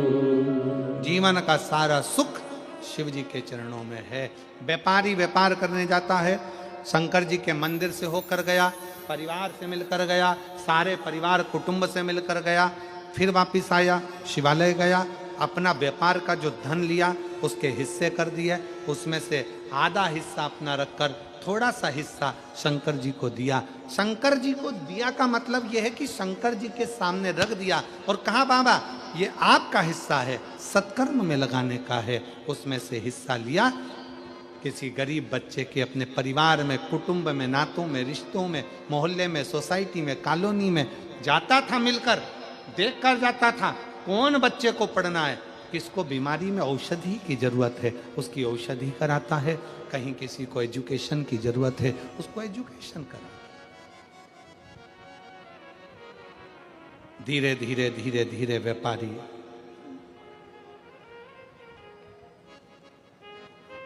समय निकलता गया और व्यापारी बूढ़ा होता गया। अब व्यापारी ने व्यापार करना बंद कर दिया, समय निकालकर भगवान शंकर के मंदिर में जाता, शिवालय में जाता, शंकर जी की आराधना करता, शिव स्तुति करता, शंकर का गुणगान करता, शिव पर आश्रित होता। और यह संसार की रीत है, जिसने अपने दिल में बिठा लिया कि शंकर पिता है, हम पुत्र हैं, शिव हमारा बाप है, हम उसकी बेटी हैं, तो शंकर भगवान उसको देता जरूर है। जिसने बिठाया। एक पत्र है,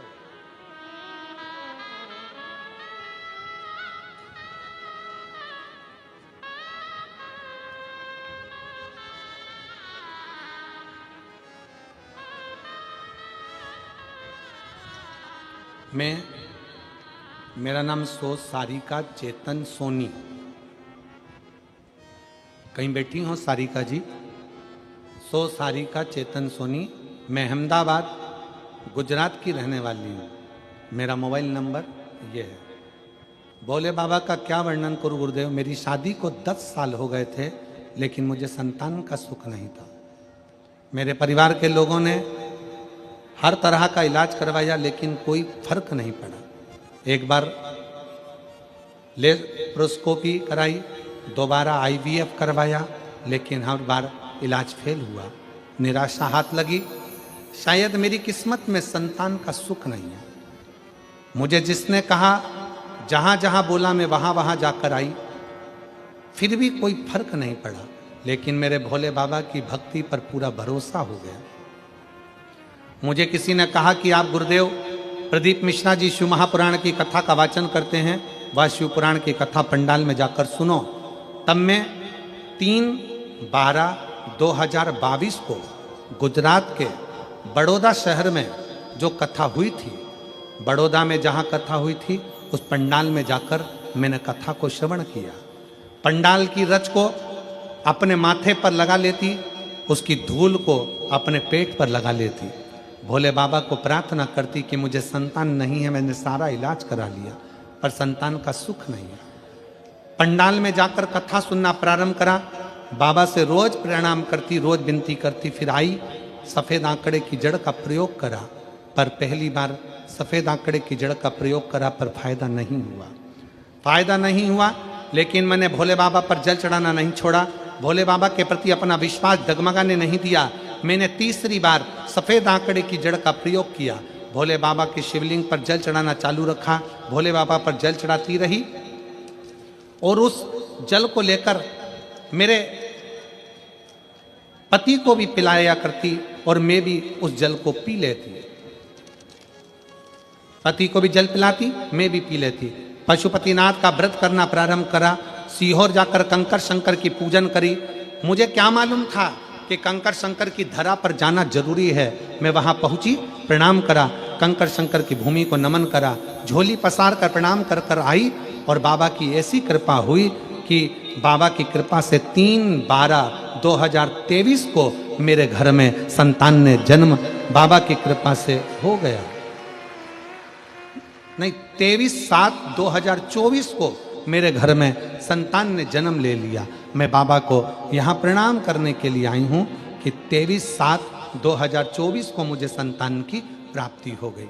मैं बाबा को धन्यवाद देने के लिए आई। शिव तत्व है।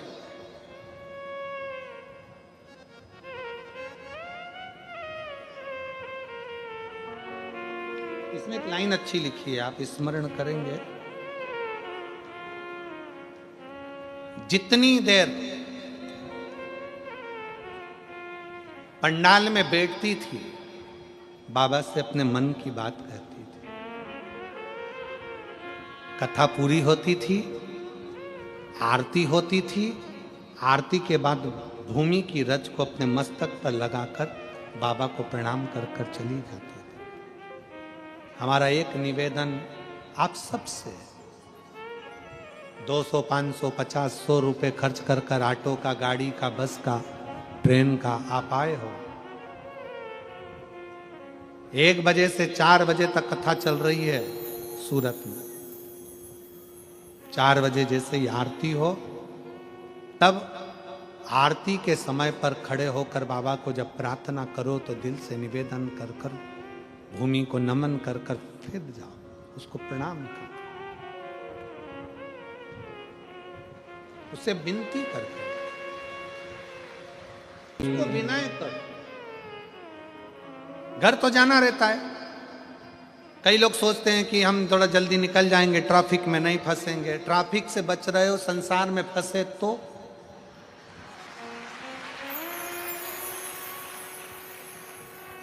ट्रैफिक का टेंशन है। और कल कथा में कहा था, जो इस शिव महापुराण के ट्रैफिक में फंस गया वो संसार में कभी नहीं फंसता। बाबा उसका हाथ पकड़कर क्लियर कर देता है,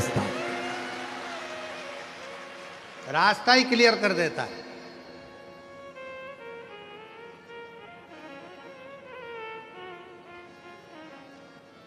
हम उसके आश्रित हैं,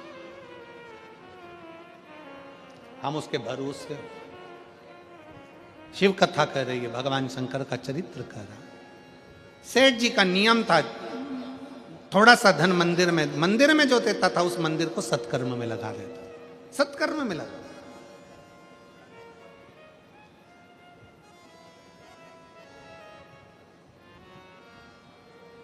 और मिला है सत्कर्म करने के लिए, पूरे सूरत वालों को ये मौका मिला है।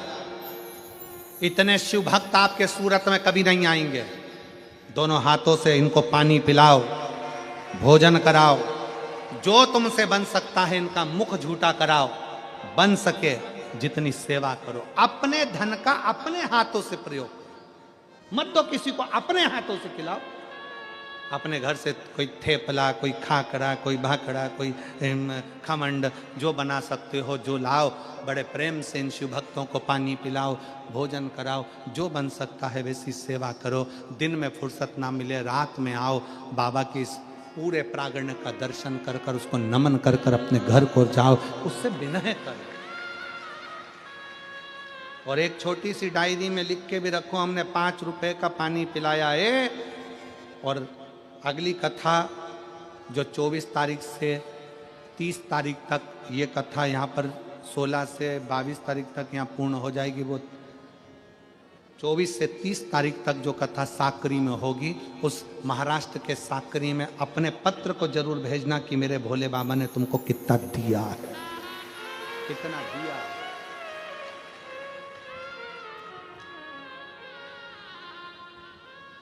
शिव देता है, कुछ नहीं लेता।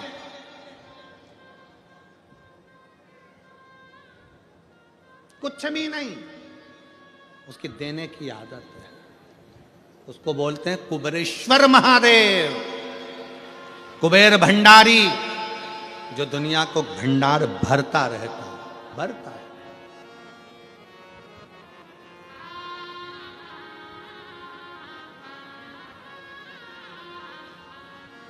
और फिर निवेदन है, व्यापारी ने लगाया, समय निकला, बहू बच्चों ने, परिवार के लोगों ने, बुढ़ापा आता है ना तो धीरे धीरे सारे सब लोग दूरी बना लेते हैं, दूरी। बचपन खेल में खोया, जवानी नींद भर सोया, बुढ़ापा देख कर रोया, सिराने मौत हंसती। बचपन खेल में चले जाता है, जवानी भोग और विलास में चली जाती है, अधेड़ी कमाने में निकल जाती है, और आता है बुढ़ापा, जो दुनिया का सबसे कठिन समय। बचपन में तुम बोले, तुम्हारे माँ बाप ने सुना, जवानी में बोले, पति बोला, पत्नी ने सुना, पत्नी बोली, पति ने सुना, अधेड़ी आई, तुमने बोला, तुम्हारी औलाद ने सुना। पर बुढ़ापा एक ऐसा होता है जिसमें सब बोलते हैं और सुनना तुमको पड़ता है, सुनना तुमको पड़ता। व्यापारी ने व्यापार करना बंद करा, अब उसको कोई सुनता नहीं, कोई जानता नहीं, वो अकेला पड़ गया। शंकर के मंदिर जाता, शिव की आराधना करता, भक्ति करता। एक दिन पार्वती जी बोल दी भगवान शिव से, प्रभु ये बूढ़ा हो गया, आपका भक्त है,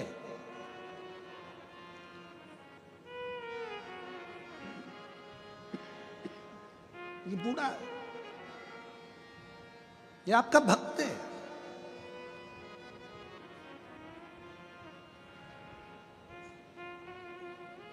नाथू द्वारा में श्री जी बाबा, श्रीनाथ जी क्यों आकर बैठे, ये पूरा गुजरात जानता होगा कि नाथ द्वारा में श्रीनाथ जी क्यों बैठे।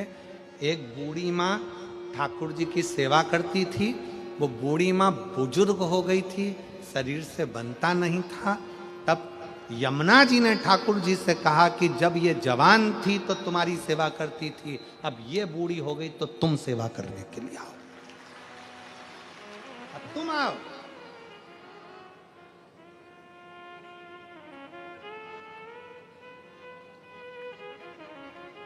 पार्वती जी ने शंकर जी से कहा ये बुजुर्ग हो गया।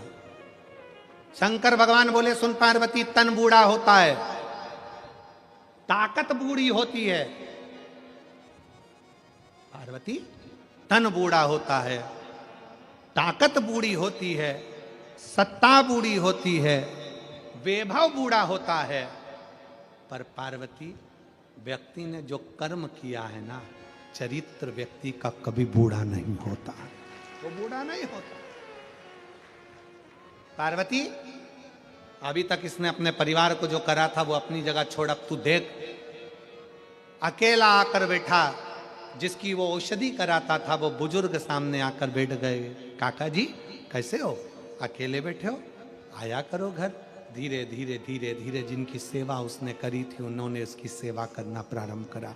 जिसको एजुकेशन कराया था उन एजुकेटेड बच्चों ने इसका सम्मान करना प्रारंभ करा।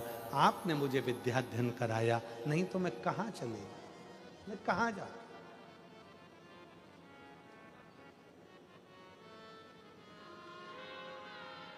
मैं कहाँ जा।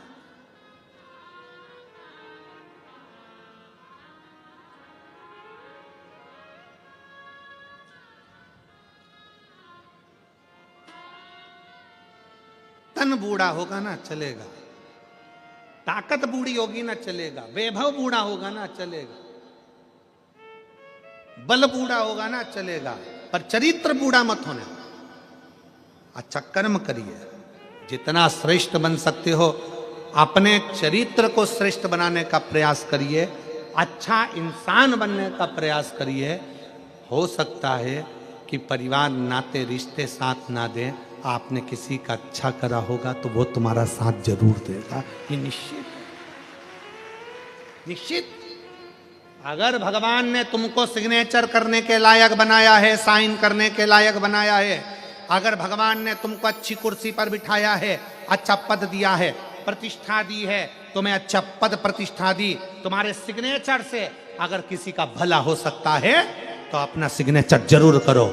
किसी का बुरा करने के लिए सिग्नेचर मत करो, पर किसी का भला करने के लिए सिग्नेचर अवश्य करो। क्यों?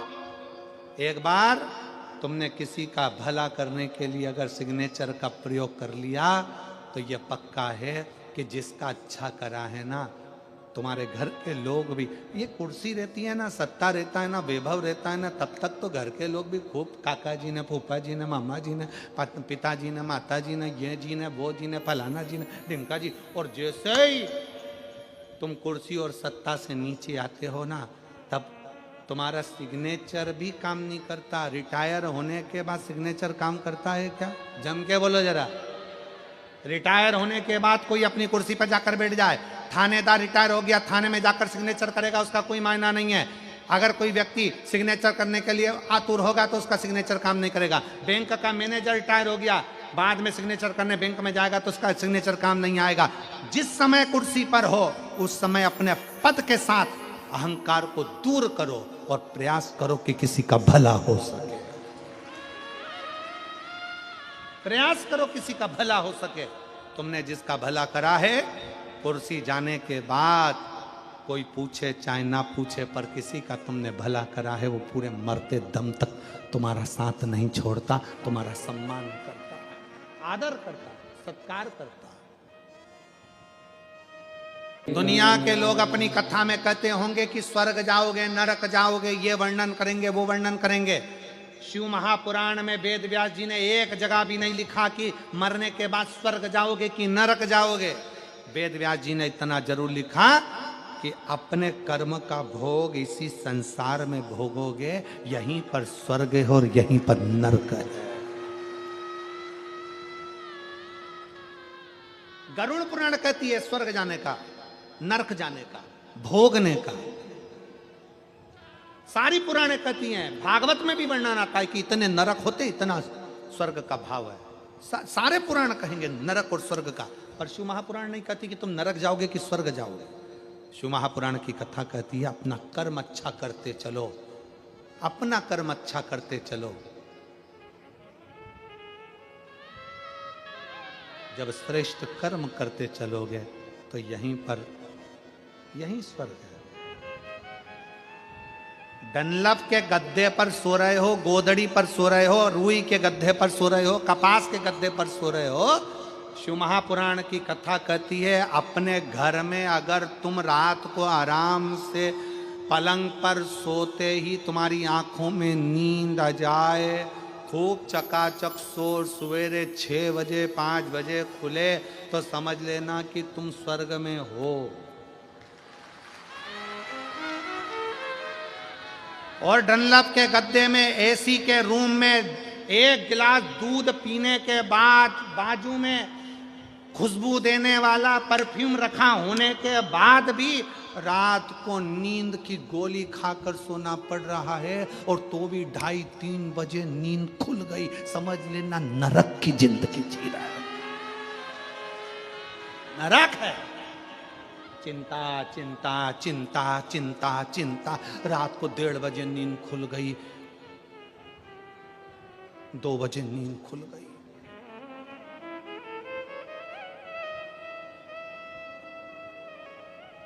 टी शर्ट में चेन है, टोपे में चेन है, पजामा में चेन है, पर आदमी बेचैन है। क्या काहे की चिंता, क्या चिंता? रात को नींद नहीं आ रही, 2:30 बजे नींद खुल गई, पत्नी बोल रही है, ओ है ना,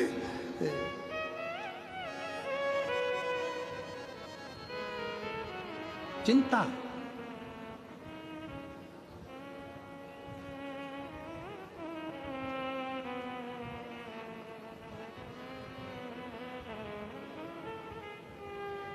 एक पति सो रहा था, पत्नी साथ में। आधी रात को पत्नी की नींद खुल गई, 1:30 बजे रात को उठकर बैठ गई। पति ने पूछा क्यों, तुझे नींद नहीं आ रही? नहीं। क्यों? अपने को एक पप्पू हो गया, वो कहाँ सोएगा। पति बेचारा पलंग पे से थोड़ा सा सरका और पत्नी से कहीं यहाँ सोएगा, अब तू सो जा, मुझे सुबह दुकान जाना है, सो। पत्नी फिर सोई, 2:30 बजे फिर जग गई। पति ने कहा क्या हुआ? मान लो अपने को एक छोटी सी पप्पी हो गई, बेटी हो गई, तो वो कहाँ सोएगी। पति और सरका, यहाँ सो जाएगी, अब तो सो जा। पत्नी फिर सो गई। पति 3:30 पे फिर जग गई। पति ने कहा अब क्या हुआ? मान लो एक और पप्पू हो गया, तो पति और सरका, पलंग से धड़ से नीचे गिर गया, धड़ से। पति ने कहा यहाँ सो जाएगा, तू सो जा, मुझे सो जाने दे, दुकान में जा। पत्नी तो सो गई। पति ने अपना बैग तैयार करा। सवेरे सवेरे पत्नी उठी, पति का बैग तैयार करते हुए देखकर पूछा, जी सुनो, रात को कितने अच्छे से बात कर रहे थे, सवेरे सवेरे कहाँ जाने की तैयारी कर रहे हो? पति बोला, रात को केवल बेटे की कामना करी थी और पलंग से गिरकर कमर की हड्डी टूट गई। अगर बेटा पैदा हो गया तो ना जाने कौन कौन सी हड्डी तोड़ेगा। मैं तो चला प्रयागराज का कुंभ का मेला। प्रयागराज में कुंभ के मेले में सब बाबा बन रहे, मैं भी जा रहा।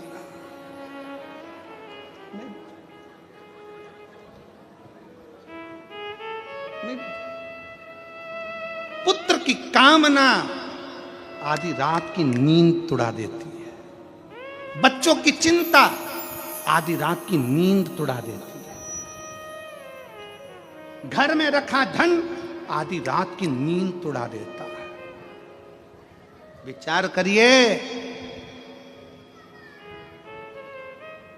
जरा सा इनकम टैक्स ऑफिसर घर में आकर बैठ जाते हैं तो टेंशन हो जाता है।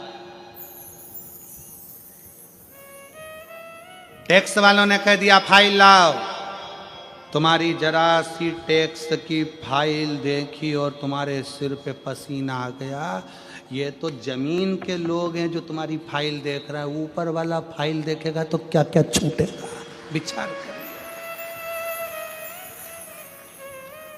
ये तो नीचे वाले फाइल देखें, संसार के लोग फाइल देख रहे हैं तो पसीना छूट रहा है, ऊपर वाला देखेगा।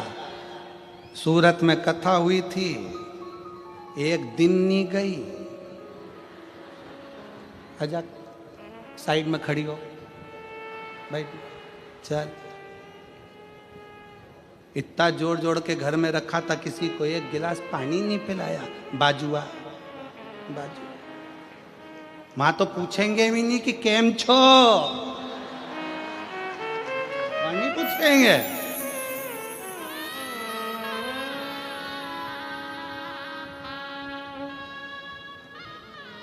यहां तुम्हारी डिग्री देखी जाएगी, कितने पढ़े लिखे हो, कितना धन है, कितना वैभव है, बैंक में कितना बैलेंस है, तुम्हारे पास कितनी फैक्ट्री, कितनी गाड़ी, कितना मकान, कितना बंगला।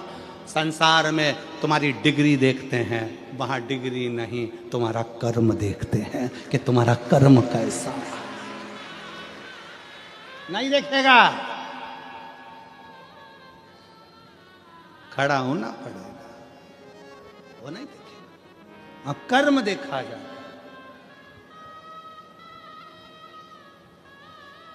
कौन देखेगा? एक बेटी ने एक पत्र लिखा, उस पत्र में लिखा कि मेरा नाम ज्योति रमेश माली है, मेरे पति का नाम रमेश भट्टू माली है, सूरत की रहने वाली हूँ और कड़ोदरा 4 रास्ता की निवासी, सोसाइटी, मेरा मोबाइल नंबर ये है। कहीं बैठी हूँ तो हाथ हिला सकते। मेरे पति को दांत का दर्द होना था, हम डॉक्टर के पास गए और डॉक्टर बोला कि दांत निकालना पड़ेगा। ऐसा बोला, हमने दांत निकलवाने के लिए 15 दिन के बाद जांच करवाया तो डॉक्टर ने बोला कि इनको कैंसर का असर है और हमने रिपोर्ट की है, सीटी स्कैन भी किया। डॉक्टर ने बोला ऑपरेशन करना पड़ेगा। हमने 26/10/2024 को ऑपरेशन करवाया। ऑपरेशन होने के बाद डॉक्टर बोले कि इनकी कोई गारंटी नहीं ले सकता, पेशेंट की 24 घंटे बाद बताऊंगा तब हम कुछ बोल पाएंगे। फ़ोन किया, मेरी गली के कुछ आंटी ने बोली, फिर मैंने फ़ोन किया, मेरी गली के कुछ बहनें मानी और उनको बताया कि डॉक्टर ऐसा बोल रहा है। उसने शिवजी पर चढ़ा हुआ बेलपत्र और जल भेजा और मैंने आईसीयू वाले को बताया कि मेरी इतनी मदद करना कि जो बेलपत्र मेरे पति के तकिए के नीचे रख देना और भाई को पानी पिला देना। ऐसे मेरे महादेव की कृपा हुई। मेरे बाबा को मैं क्या वर्णन करूं। मेरे पति 24 घंटे बाद होश में आ गए। फिर भाभी सीहोर गई, रुद्राक्ष लाई, जल दिया। आज बाबा की कृपा से पूर्ण तरह से स्वस्थ हो गए। मैं बाबा को धन्यवाद देती हूँ। अपना कर्म अच्छा था ना, कर्म की श्रेष्ठता के अनुकूल हमें फल प्राप्त होता।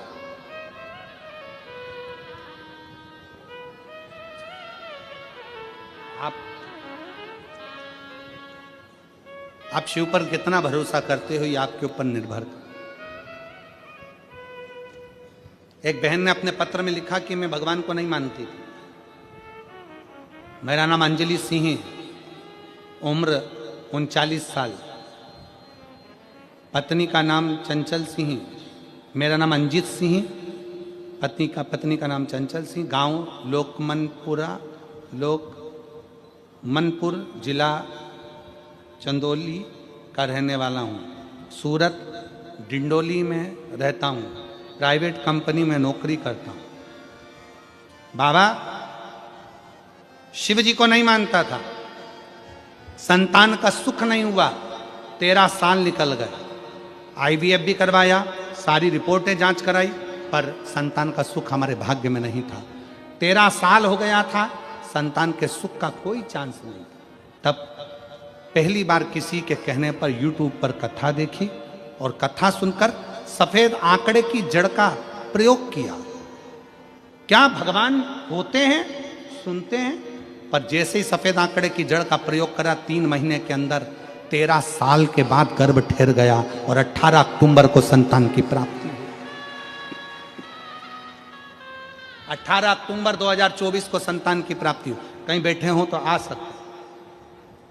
आप माने ना माने, आप अगर भगवान शंकर से जुड़े हुए हैं, शिव के ऊपर एक लोटा जल चढ़ा रहे हैं, शिव की स्तुति कर रहे हैं, शिव महापुराण की कथा के पंडाल में बैठकर श्रवण कर रहे हैं, दिल से शंकर की स्तुति कर रहे हैं, तो उसका फल खाली नहीं जाता, उसका फल प्राप्त जरूर होता है। शिव देता जरूर है।